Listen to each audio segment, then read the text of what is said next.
Alrighty, so this is just a quick and dirty video that just got a new camera and I'm very excited about. This is a Fuji 6x9 Pro.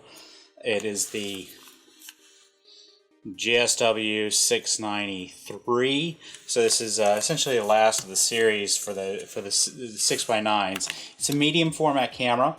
And it is just as big as I had thought it would be. Give you a comparison. I've heard somebody else on the internet called this the Texas Leica, and that is simply because there's this camera, and this is a Leica body. So you can see that it is, in comparison, quite a monster. But the main reason for that is it shoots 120 film, not 35mm film. And I'll go ahead and get into loading that in just a minute. A few things that I find interesting that makes this camera pretty unique from other cameras is, beside the fact that it's a rangefinder, a standard rangefinder, so you're looking through the lens here and doing your focus. You're not going through the actual camera lens to get the focus. So as you rotate the focus, you have some indicators on the inside, just like a standard rangefinder. On the top, since it does shoot 120 film, there it has options for 220 film. So 220 give you 16 exposure, standard 128 exposure, and there's a 4 exposure 120. I'm not exactly sure what that is. I'm wondering. I'll just have to play around with that. Maybe it's a wide. It goes a little bit wider, but for the most part, I'm going to keep it on a 8 exposure 120. The other thing it has built into it is a little bubble level, which is pretty nice. It is not quite flush, but just a little bit. So you could nick it and crush it, but this one seems to be okay. The camera itself is obviously been a user. Somebody has definitely put it through its paces. So my ultimate plan is to send it off to get a CLA from the factory. To the shutter button is right there, and what I think is a lock. Now, one thing I did notice, and this is how I would manage to get a good, pretty good price, because I think the original owner didn't understand how this works. But if you cock it on this one, I have a little problem here with the film winder. I've got just a little bit of separation there. I think that's just a matter of just getting a small replacement part, or I don't know, a little glue. But so you press it. If there's no film in it, you're not going to get it. You're not going to get it to fire. But when I opened it up, I was able to activate it. I've put it through the paces, and nothing significant. But it sounds like the speeds are pretty spot on. But we're going to load it up with some film in a little bit, and see how it works out. Another interesting thing about this camera is the lens is permanent. It is not a removable lens from the camera. So the way I understand it, there is a GW690 and a GSW690. The GSW has the 65mm lens, and the GW has, I believe, a 95mm lens. So if you want a different, lens size, you actually had to buy a whole new camera. But I'm really excited about shooting with doing some street photography and using this as a kind of an everyday shooter. Overall, you got your viewfinder right here, and it uses a prism on the inside for the focus, which I think is fantastic. I like the size of it. That's a good heavy camera. There's some, let's see if I can make it.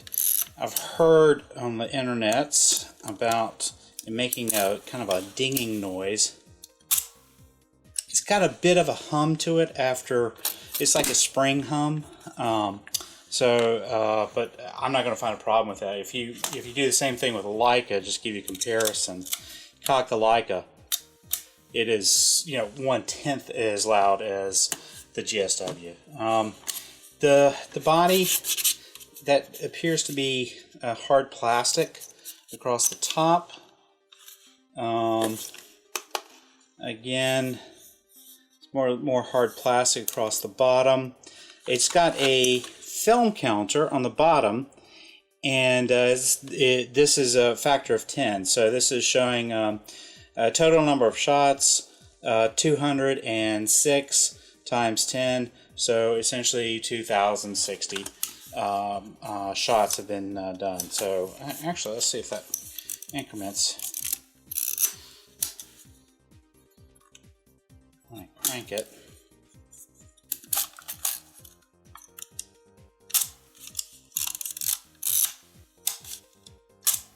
Alright, the counter is not incrementing when I don't have film in it, so I don't know if that if there's some way that it some mechanical thing on the inside that'll do it, make it count out.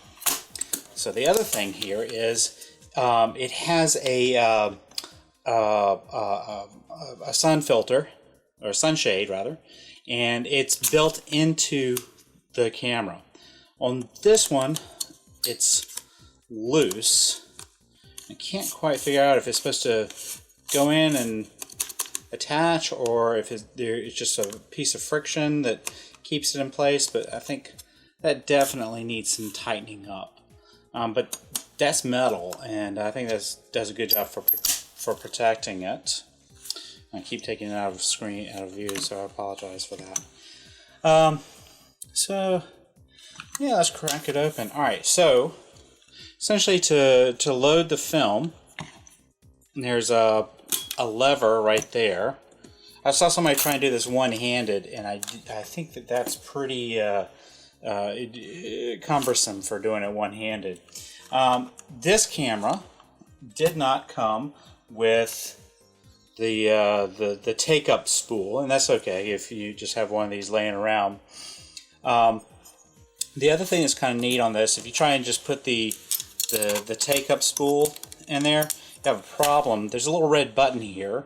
I'll press it, and you'll see the bottom. Watch right there. The bottom will pop out, and so when you load in your film spools, that's how it does. A lot of other cameras I've seen have an actual spring there. That's interesting. It's just a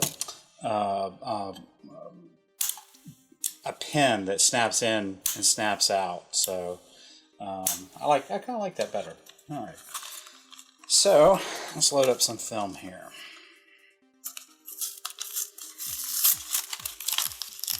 Some fresh film. All right. HR100, 120 film. Oh, the other thing, I guess. Let's see. I'll show this. I don't shoot 220. I only shoot 120.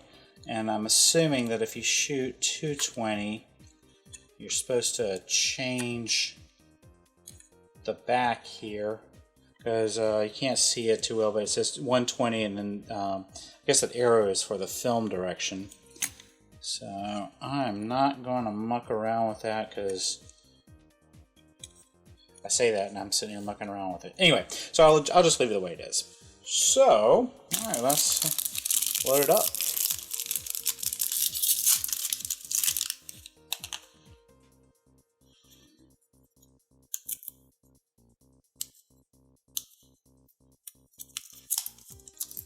Okay, so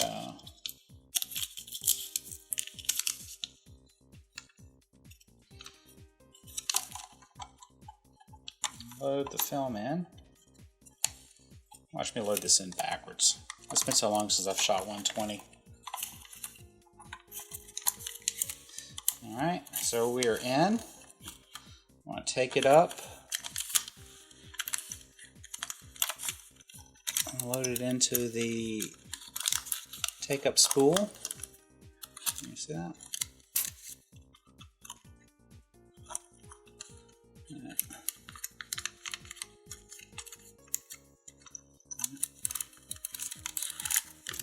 seems to be taking it up, and so there is a little arrow embedded in the back of the camera right there. So I'm assuming when I roll it, there we go. Yay! Alright, so that arrow lines up there. We're at 120. I think we're good to go. Close it. Lock it. Let's see. I should have thought this through, because I can never remember what ISO film I got loaded in there. I'll just I'll cut that off, and there's this little slot right there.